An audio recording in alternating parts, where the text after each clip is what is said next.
Right on the Money. Special coverage with Dave and Dujanovic. Okay, it's really hard. I found this really hard today to narrow down exactly how much credit card debt Utahns currently carry, because we've had so much with inflation. I didn't want to throw out some random number. So this, without qualifying that this is a random number. But when we last reported on this, it was right around $3,300 in credit card debt. And this is like revolving, nagging, hanging over your head credit card debt. I'd say it's probably closer to about $4,000 after analyzing a few different websites on this, Dave. So this next week, I'm really excited that Dave and I are going to give you some action steps to save you from overspending during the holiday season.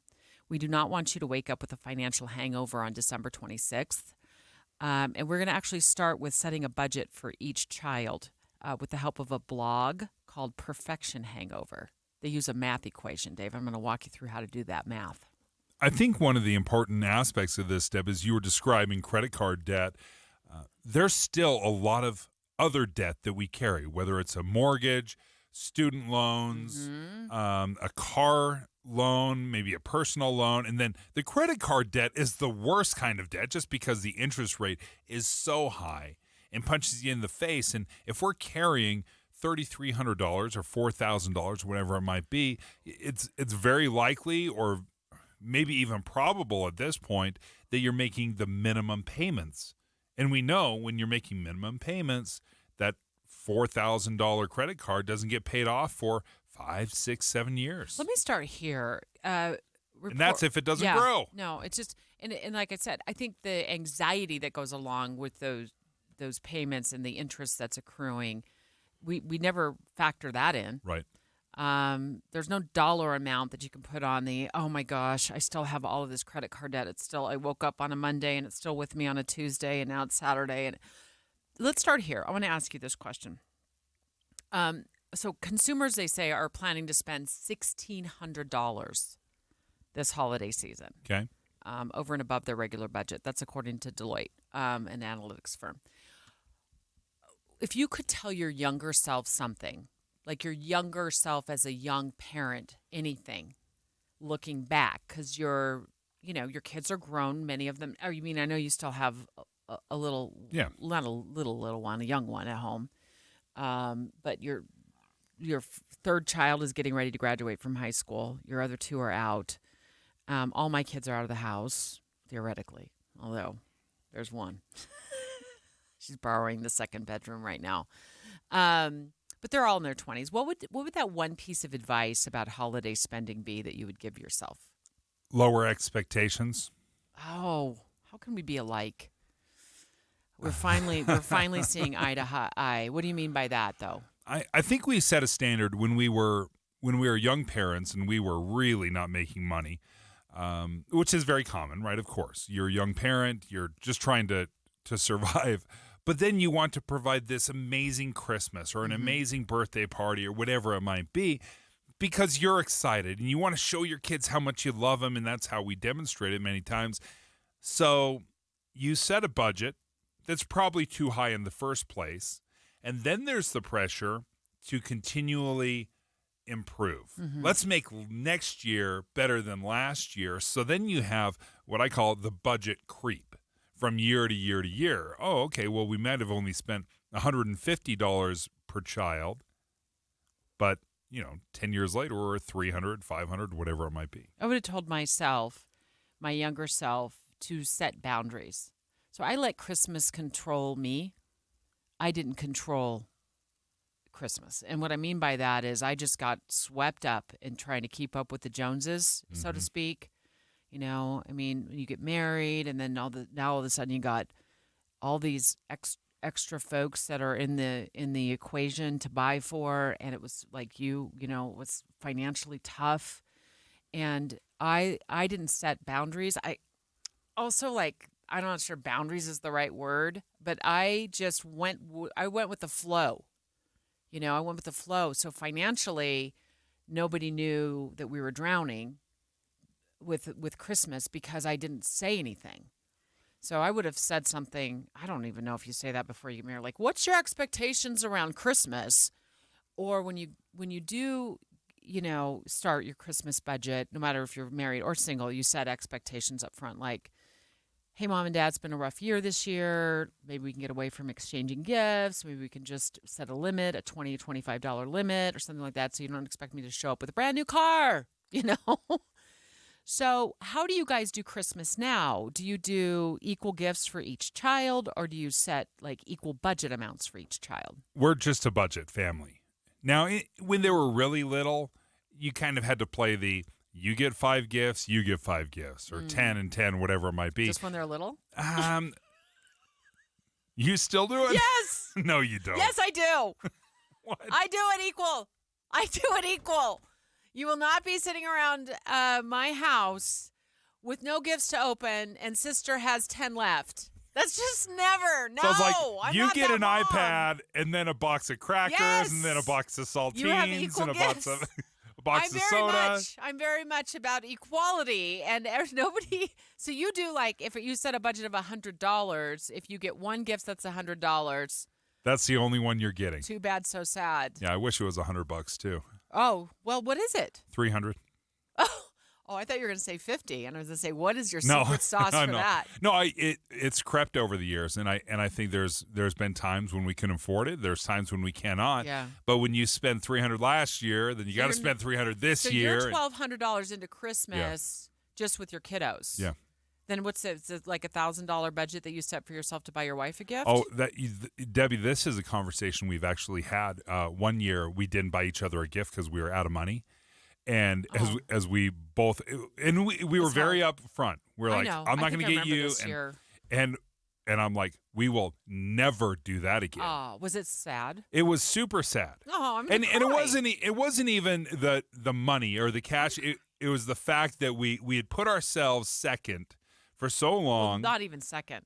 Yeah, You we're guys were like ninth. 6th and 7th We had grade everybody in front of us. You're right, because we bought for the grandparents, we bought Cousins. for the parents. I mean, we were buying for everybody, but we didn't buy for each other. And it only happened once, but it was one of those things where I told my wife, and it was me that was being the baby about it. I'm like, honey, we're never doing that again. Even if it's socks. Yeah. It's something. Yeah. Yeah, I think mom and dad deserve to be. I'm choking up. Deserve to be seen opening a gift because you're appreciated for everything you do, and this is our gift to each other. Okay. It was a tough lesson learned. Oh my goodness. That was I don't not know. my finest moment. I want to do this math equation now that I found on this amazing blog, which is called Perfection Hangover. I couldn't decide if I liked the name of the blog better or the math equation better. But let me do this real quick because we want to take phone calls on what it is you do in your own home to budget for your kids, or maybe it's you're single and you're doing it for your nieces and nephews, and that gets a little overwhelming. Whatever your scenario at home is, we want you to weigh in on this and give us your action steps that you're taking. But let me do this equation, Dave. I need full eyeballs on Deb right now. Dave in the front row, listen up. So here's what you're going to do. Because you need to do a math equation. Get ready. Get your pencil ready. Get your piece of paper ready. No, I'm ready. No, you're not. Your pen is over there. Okay, pick up your pen and write this down. You're going to need this. Add your kids' ages. Okay. So you're going to add your kids' ages. So we're going to pretend they're 13, 8, and 5 years old, which equals 26. Then you take your budget for all 3 kids. We're going to say it's $400. That feels a little bit much to me, but it is what it is. I know we're in inflationary times right now. So you've added your kids' ages. They add up to 26. Okay. Then your budget is $400. Then you're going to divide that budget number by the total of your kids' ages, 26, which equals $15.38. Okay. Then you're going to take that number, $15.38, and multiply it by the age of each child. And that's what you're going to spend on each child, because the older kids typically will need, ask for gifts that are more expensive. Just the gifts you buy them in general are more expensive. So once you do that math, and by the way, we're going to put this equation at KSLNewsRadio.com. I'm also going to do a social media video on it this afternoon because I want everybody to hear this equation. I think it's fabulous. So you're going to take that $15.38 and multiply it by the age of each child. So at age 13, you're going to spend about $200 on them. At age 8, you're going to spend $123 on them. And at age 5, you're going to spend $76 on them. I'm looking at this. You are the bravest woman I've ever met. You would have an uprising, a mutiny. The children would rise up against you. The difference between the cost of a video game and the cost of a Barbie doll or whatever. I mean, I'm processing. I'm processing. Stop it. You think a 5-year-old needs to have $200 spent on him or her at Christmas time? That's crazy talk. That's crazy talk. 801-575-TALK, 801-575-TALK. We want you to weigh in. Do you use the Dave method of budgeting? What is it you do? Everybody gets the same amount. A dollar amount. Yeah, dollar amount, straight up. Doesn't matter your age. I'm more of everybody gets the same number of gift boxes amount. Or do you use this, what's it called? Perfection hangover method, where there's a math equation involved. And you don't spend as much on the 5-year-old as you do the 13-year-old. 801-575-TALK. Your live calls next. Radio. Right on the money. Special coverage with Dave and Dujanovic. I just spelled out a math equation that I thought was brilliant for holiday spending. By the way, Dave and I on a holiday spending kick this week to save you money, save you from going deeper into debt this holiday season. Right now, we're focusing on how much to spend on each kids without going overboard. And I did this equation where can I do it in a nutshell real quick, Dave? You add up their ages. Let's say you have 3 kids, that one's 13, one's 8, and one's 5, so that's 26. Then you take your budget, which we're going to say is $400 for all 3 kids, and you divide that budget by their age, 26, the total age, and then you use that number. Dave's laughing. And I'm going to put this on KSLNewsRadio.com later because y'all are like laughing at me. This works. Okay. Can I boil it down? Go ahead. You boil it down. Okay. I chuckle. Number 1, it's not what I do. Number 2, I think it's what I should do. I think you've won me over. You've convinced me, as crazy as this sounds. But essentially, the older kids get more than the younger kids. So the 13-year-old, according to your math, would get a $200 worth of a present.